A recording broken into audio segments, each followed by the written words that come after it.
إن الحمد لله نحمده ونستعينه ونستغفره ونعوذ بالله من شرور أنفسنا ومن سيئات أعمالنا من يهده الله فلا مضل له ومن يضلل فلا هادي له أشهد أن لا إله إلا الله وحده لا شريك له هو الأول والآخر والظاهر والباطن وهو بكل شيء عليم وأشهد أن حبيبنا ومولانا وسيدنا محمدا عبد الله ورسوله أرسله تعالى بالهدى ودين الحق ليظهره على الدين كله ولو كره المشركون. اللهم صل وسلم وبارك على هذا النبي الكريم وعلى آله وصحبه أجمعين ومن تبعهم بإحسان إلى يوم الدين. يا أيها الذين آمنوا اتقوا الله حق تقاته ولا تموتن إلا وأنتم مسلمون. أما بعد. My dear brothers and sisters, we start by praising Allah subhanahu wa ta'ala. We thank Him for His infinite blessings, His bounties that cannot be counted, and we ask Him to send His peace, blessings, and salutations upon our beloved Prophet Muhammad sallallahu alaihi wasallam. Dear brothers and sisters, the Prophet sallallahu alaihi wasallam, one time he gave some advice to one of his companions, Sayyiduna Abu Dharr radiyallahu anhu. And he told him this advice that applied as much as it did back then to even us today, even perhaps even more so. And he told Sayyidina Abu Dharr, he said, وَانظُرُوا إِلَى مَنْ هُوَ أَسْفَلَ مِنْكَ وَلَا تَنظُرُوا إِلَى مَنْ هُوَ فَوْقَكَ.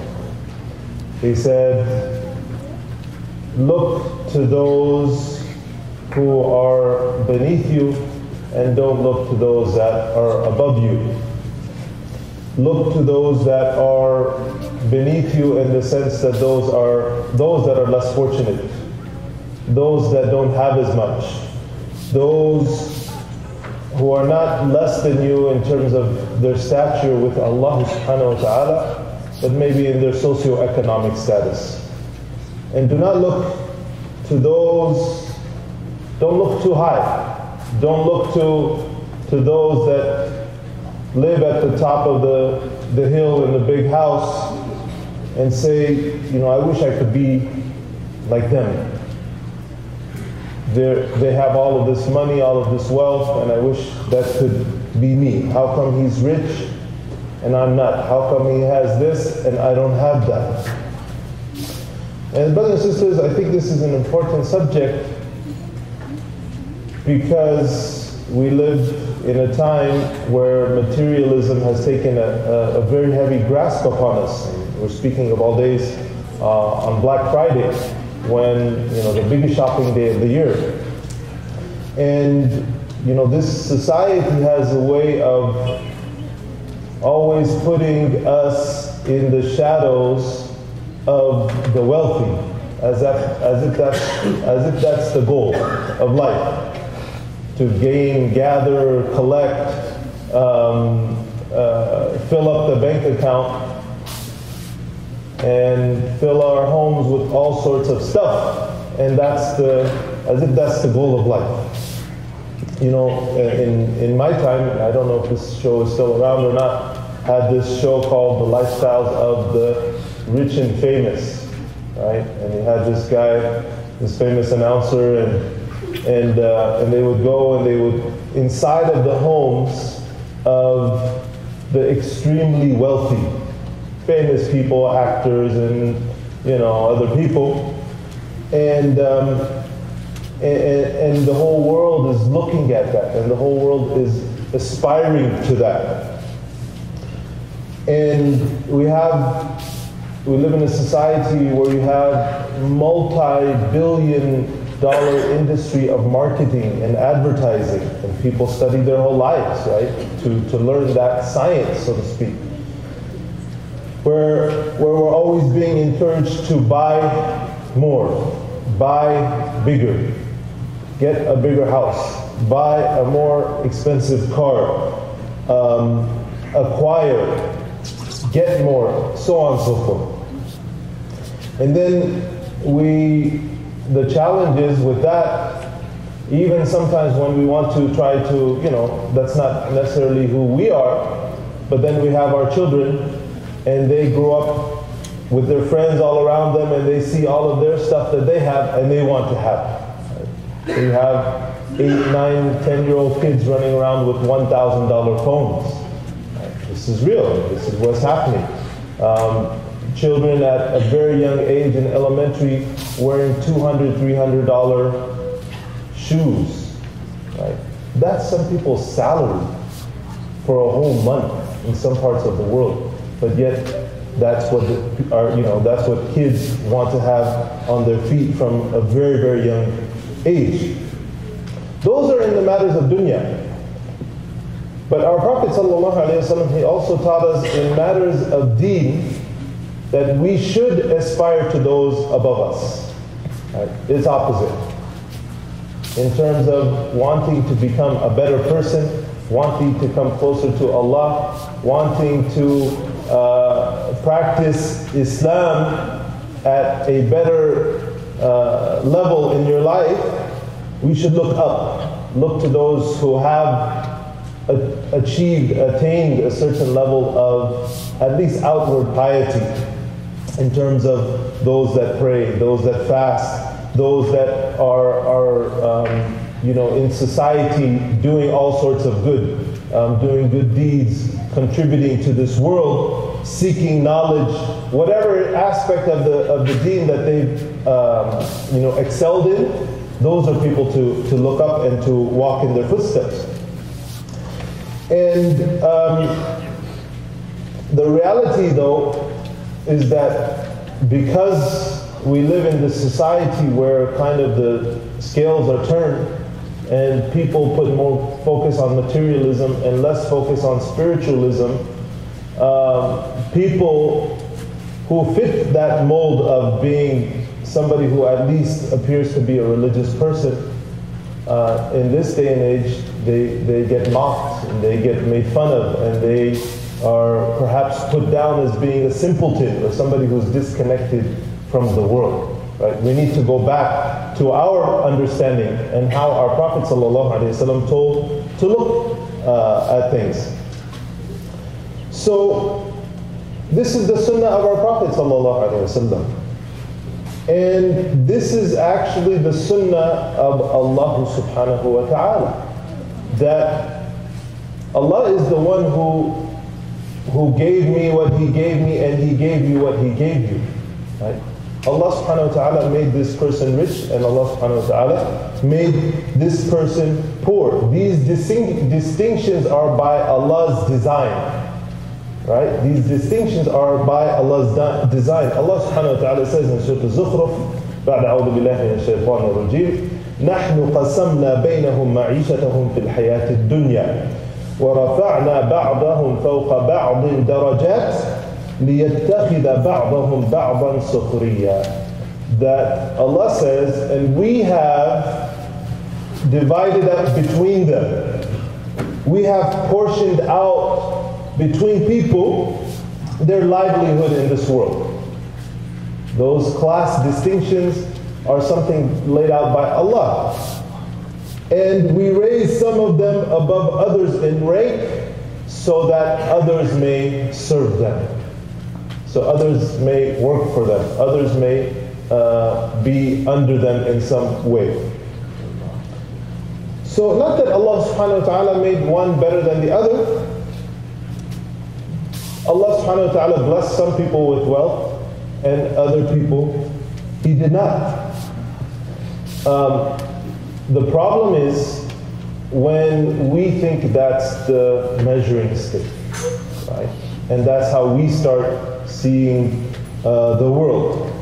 And the reality is that those that have wealth start looking down at other people. They have this arrogance. They have this arrogance, and this brings about class divisions. Rasulullah sallallahu alayhi wa sallam, he was the exact opposite of that.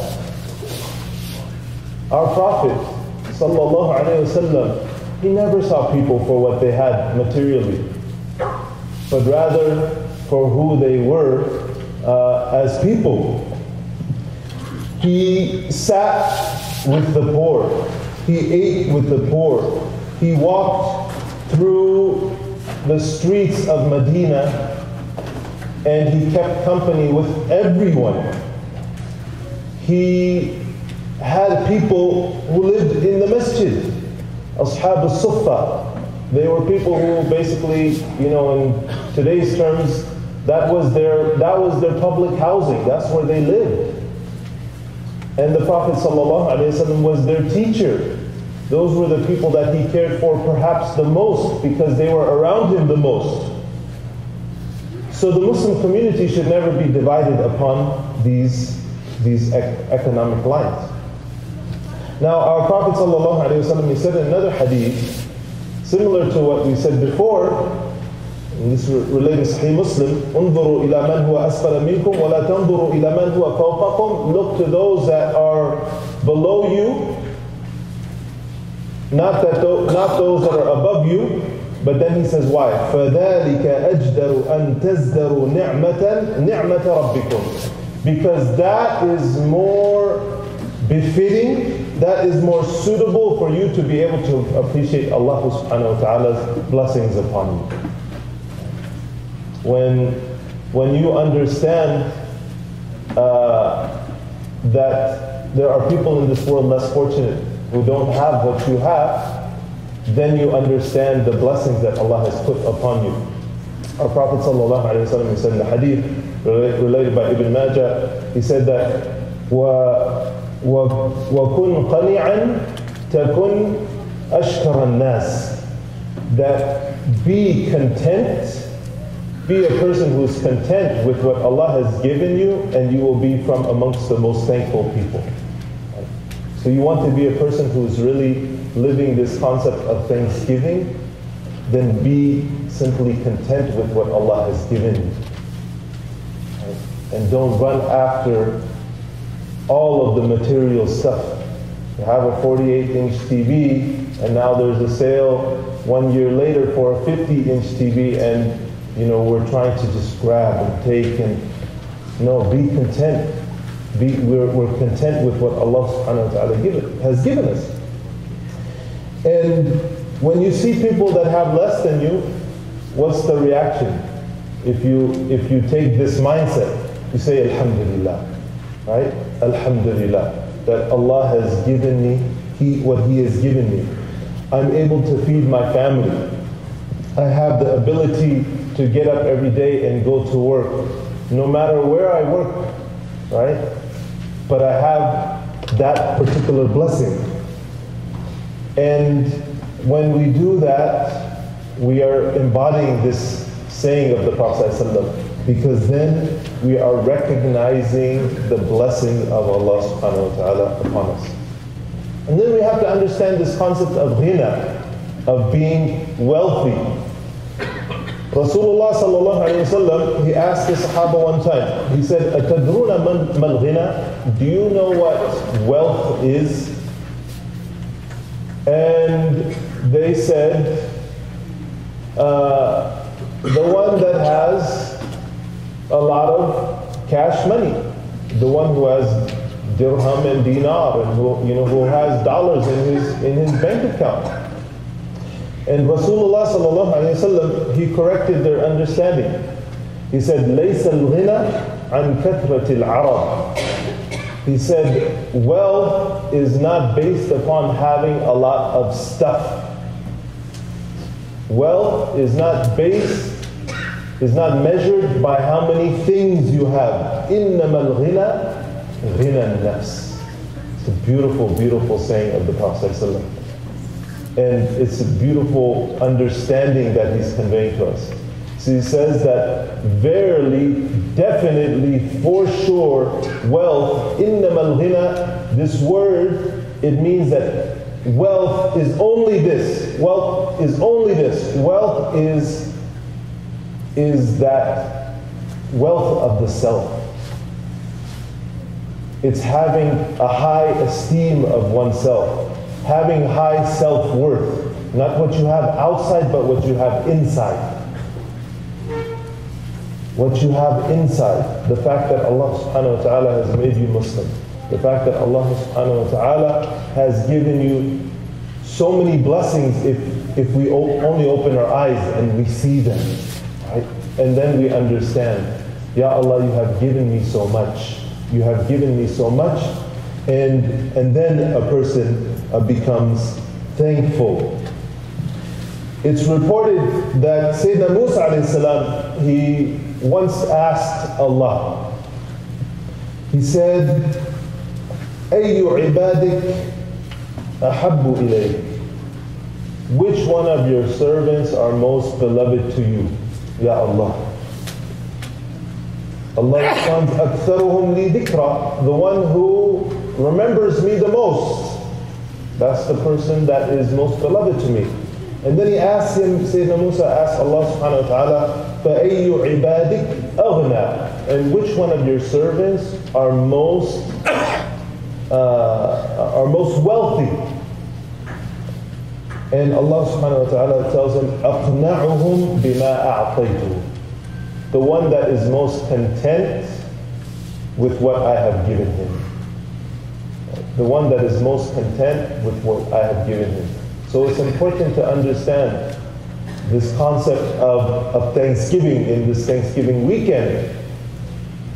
It's about giving thanks to Allah subhanahu wa ta'ala for what we have and being completely content and happy with that.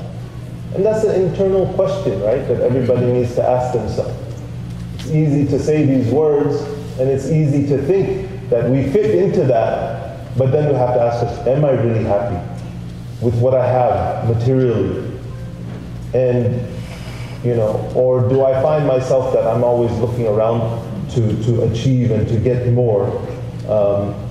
And do I truly appreciate what Allah has given me? What Allah subhanahu wa ta'ala has given me. So the Prophet sallallahu alayhi wa sallam, he revolutionizes our understanding of what it means to be wealthy, to be rich.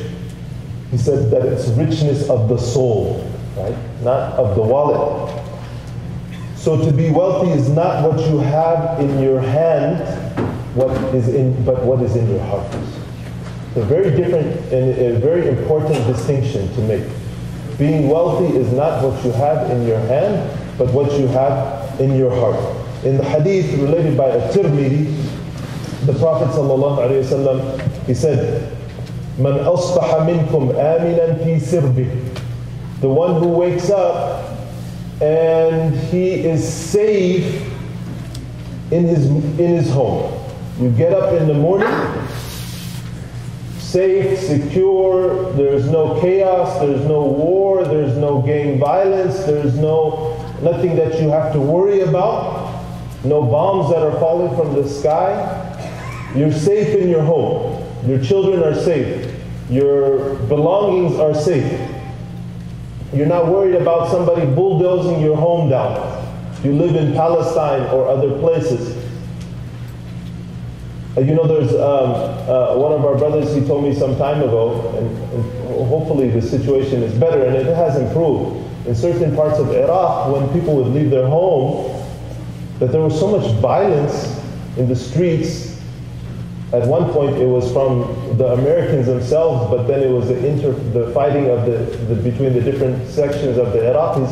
So every time we leave our home, we say the Shahada. And then when we say bye to our families, it's a very emotional deal, right? Even just going out simply somewhere, because you don't know if you're going to come back, right?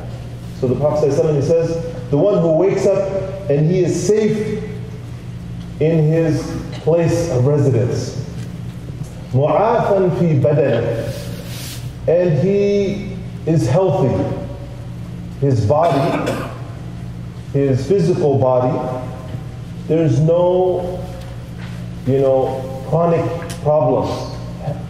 Health in itself is a great source of wealth, right? Health is wealth. So a person who's physically in good condition. And the Prophet ﷺ says, عِنْدَهُ قُوتُ الْيَوْمِ, and that person has the basic necessities for that day. for that day. Not that the person has their cupboards filled, their pantries filled, their fridge or their fridges, multiple, in their home filled with food, all kinds of stuff, but yet the kids are crying, well, I don't like this food, right? So we have so much. There's sometimes no space in the fridge for the food that we buy when we go out and we do this massive, type of shopping that we've grown accustomed to. The Prophet ﷺ says, whoever gets up in the morning, he's safe, his body is in good condition, and he has what he needs for the day, فَكَأَنَّمَا حِيزَتْ لَهُ الدُّنْيَا وَمَا فِيهَا. As if this person, he has everything they need, that he has everything, as if he has the dunya and everything that is within it. Look at the perspective. A person has basic safety, a person has basic health, and a person has basic provisions. That person has everything they need in this world. أقول قولي هذا وأستغفر الله لي ولكم ادعوا الله وأنتم موقنون بالإجابة.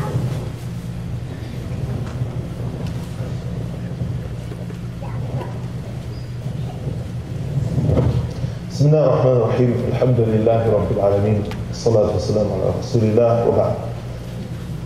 Brothers and sisters, it's easy sometimes to put forth a concept or even a problem. Sometimes we say these things, but they're not rooted within ourselves.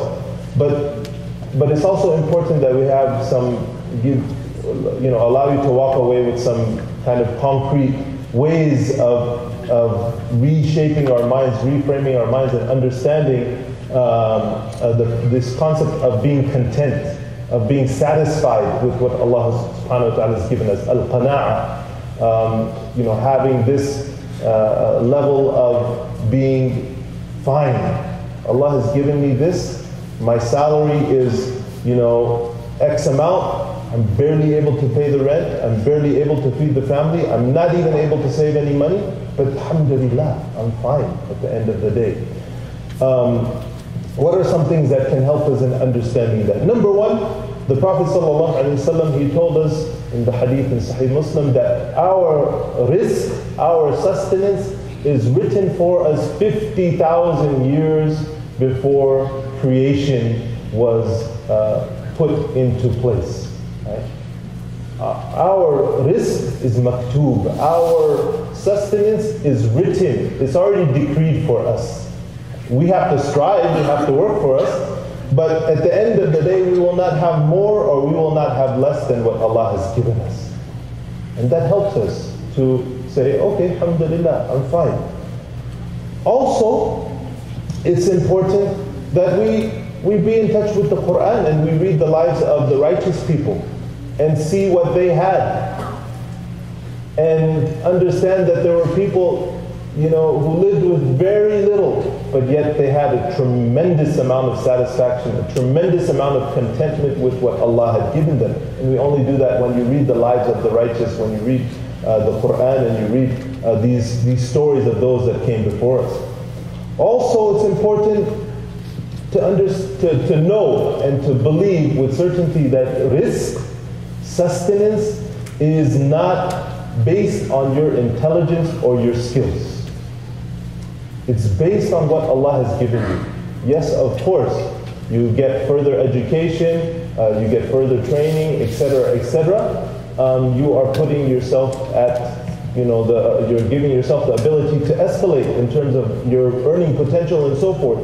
But at the end of the day, it's Allah who determines whether or not you will get that job and whether or not you will earn that X amount. So it's important that we put our trust and our thanks with Allah and not in the material things or in our boss or in our company or whatever it may be.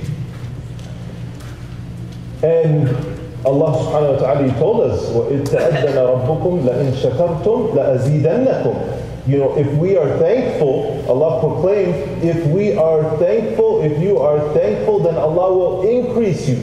So give your thanks to Allah, not to somebody else, and Allah subhanahu wa ta'ala will increase you in whatever. لَأَزِيدَنَّكُمْ فِي الْمَالِ وَالْبَنِينَ في كل شيء. Allah subhanahu wa ta'ala will give you increase in anything, in everything. And then it's also important, brothers and sisters, to think that having more will make us happy. We all know that money does not buy us happiness. And in fact, the more you have, the more stress that brings. I'm not advocating that one doesn't try to get more so they can have a more comfortable life, but that's a reality also. What's important if we do have wealth, if somebody is wealthy, is how they earn it and how they spend it. You look at the lives of some of al-ashara al-mubashirin bil-jannah, those that were promised paradise by the Prophet ﷺ, they were wealthy, right? Sa'd ibn Abi Waqqas, Abdul Rahman ibn Auf, Uthman ibn Affan, these were all wealthy people. But they were wealthy, but they were very well connected with Allah because of how they spent that wealth that Allah subhanahu wa ta'ala, He gave them. And the last thing, brothers and sisters, is that we have to know that when Malakul Maut comes, when the angel of death comes and takes us, doesn't differentiate between rich and poor. Everybody's going to leave. And the more you have, the more you're going to leave behind. And the less it's going to avail you. Right? So it's very important that we give thanks to Allah subhanahu wa ta'ala. We understand that we should always be satisfied and content with whatever that Allah subhanahu wa ta'ala has given us. We ask Allah subhanahu wa ta'ala to make us from those that are always content and satisfied with what Allah has given us. Ask Allah subhanahu wa ta'ala to make us from ash-shakireen, al-dhakireen, from those who are always giving thanks and those who are always in remembrance of Him. Allahumma inni da'in faqulu ameen. اللهم اغفر للمسلمين والمسلمات والمؤمنين والمؤمنات الأحياء منهم والأموات إنك سميع قريب مجيب الدعوات. اللهم أعز الإسلام والمسلمين. اللهم أرنا الحق حقا وارزقنا اتباعه وأرنا الباطل باطلا وارزقنا اجتنابه. اللهم ربنا آتنا في الدنيا حسنة في الآخرة حسنة وقنا عذاب النار. يا أيها الذين آمنوا إن الله وملائكته يصلون على النبي يا أيها الذين آمنوا صلوا عليه وسلموا تسليما. اللهم صل وسلم وبارك على سيدنا محمد وعلى آله وصحبه أجمعين وأقم الصلاة.